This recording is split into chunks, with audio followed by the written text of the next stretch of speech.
Shalom. Olá pessoal, tudo bem com vocês? Vamos para mais uma mensagem do Lendo o Manual. Vamos ler capítulo 3 de João, novamente para a nossa meditação, versículo 1 e 2, dando continuidade à mensagem anterior. E havia entre os fariseus um homem chamado Nicodemos, príncipe dos judeus. Este foi ter de noite com Jesus e disse-lhe: Rabi, bem sabemos que és mestre, vindo de Deus, porque ninguém pode fazer estes sinais que tu fazes, se Deus não for com ele. No versículo 9, Nicodemos respondeu e disse-lhe: Como pode ser isto? Versículo 10, Jesus responde e disse-lhe: Tu és mestre de Israel e não sabes isto?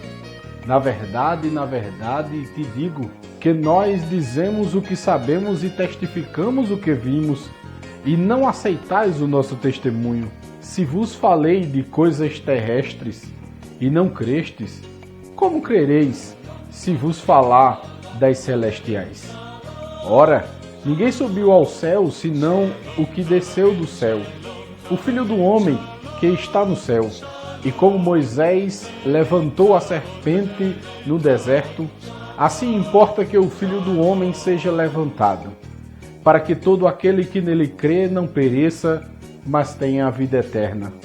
Porque Deus amou o mundo de tal maneira que deu o seu Filho unigênito, para que todo aquele que nele crê não pereça, mas tenha a vida eterna. Bem, amados, nós podemos ver diante deste texto que no capítulo anterior nós falamos acerca de Nicodemos, do encontro que Jesus teve com Nicodemos lá no templo.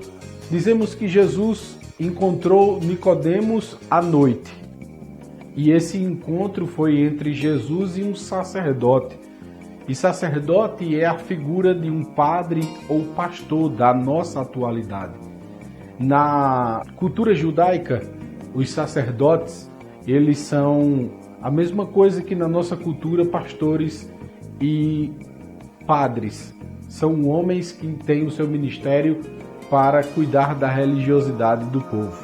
Então, esse encontro de Jesus foi justamente para mostrar a Nicodemos o quanto, por mais que ele conhecesse, ele não estava no caminho certo. Deus preparou tudo no Antigo Testamento para mostrar ao povo que verdadeiramente ele queria para o povo. Mas o povo pegou aquilo que o Senhor queria e transformou em engano, transformou em mentira, transformou em desordem daquilo que Deus havia predeterminado. Deus deu uma ordem a Moisés e podemos ver isso no capítulo 21, versículo 8 e 9 do livro de Números, lá no Antigo Testamento.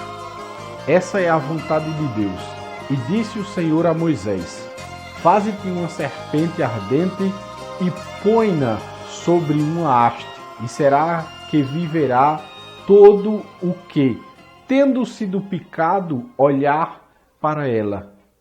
E Moisés fez uma serpente de metal e pô-la sobre uma haste, e sucedia que, picando alguma serpente a alguém, quando esse olhava para a serpente de metal, vivia.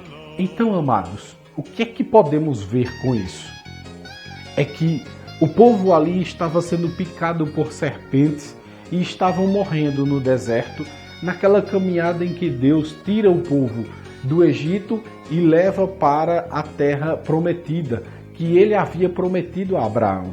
E Deus tinha dado a Moisés os 10 mandamentos. E nós podemos ver aí, neste texto, algo interessante. Deus fala no segundo mandamento que não farás para ti imagem de escultura, nem semelhança alguma do que há em cima nos céus, nem embaixo na terra. Mas nesse texto ele mostra que Moisés fizesse uma serpente de metal e que colocasse-a em uma haste e que isso servisse para que o povo olhasse e o povo fosse curado. Mas o que Deus realmente queria era deixar um simbolismo, deixar algo que o povo pudesse ver futuramente e o povo pudesse enxergar a vontade de Deus de maneira plena. Por quê? Porque Deus ele sempre vai desenrolando aos poucos a sua manifestação, os seus segredos, os seus mistérios, ele vai liberando aos poucos. E essa era a vontade de Deus. Mas os homens, eles têm sempre que tomar as suas medidas, tomar os seus pensamentos e mostrar que ele é quem sabe das coisas. E mostrar que ele é o dono do saber, como que foi ele que criou as coisas. E aí vem a questão do erro, que nós podemos ler no segundo livro dos Reis, capítulo 18, versículo 3 e 4. E fez o que era reto aos olhos do Senhor, conforme tudo o que fizera Davi seu pai.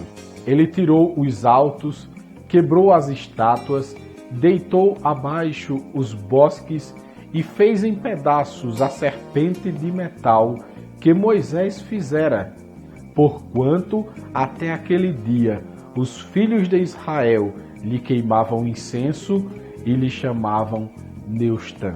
Então, nesse texto do manual, nós podemos observar que o homem havia distorcido, que o homem havia desviado-se daquilo que era verdade de Deus, daquilo que era caminho certo.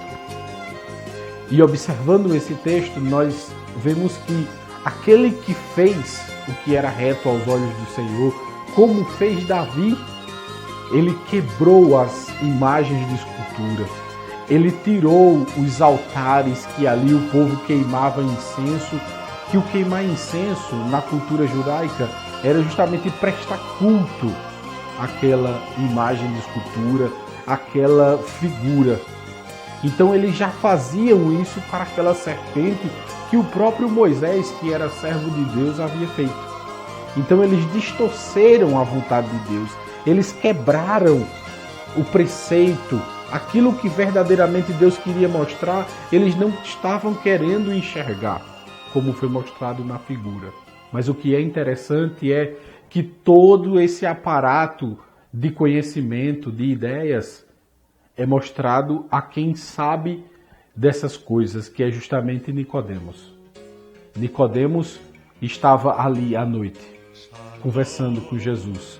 E Jesus apresenta para ele o quanto não importa apenas seguir uma religiosidade, seguir uma religião. Isso não é a vontade de Deus. E aí vem sim a vontade de Deus agora. No versículo 15 e 16 que lemos no começo do Evangelho de João, que diz: porque Deus amou ao mundo de tal maneira que deu o seu Filho unigênito, para que todo aquele que nele crê não pereça, mas tenha vida eterna. E como falei anteriormente, irei repetir mais uma vez. O que na verdade Deus quer de nós, para que sejamos salvos, sabendo que a salvação já está predisposta, a salvação já está definida para aqueles que aceitam o Senhor, para aqueles que andam segundo a sua vontade, para aqueles que andam em retidão com o manual.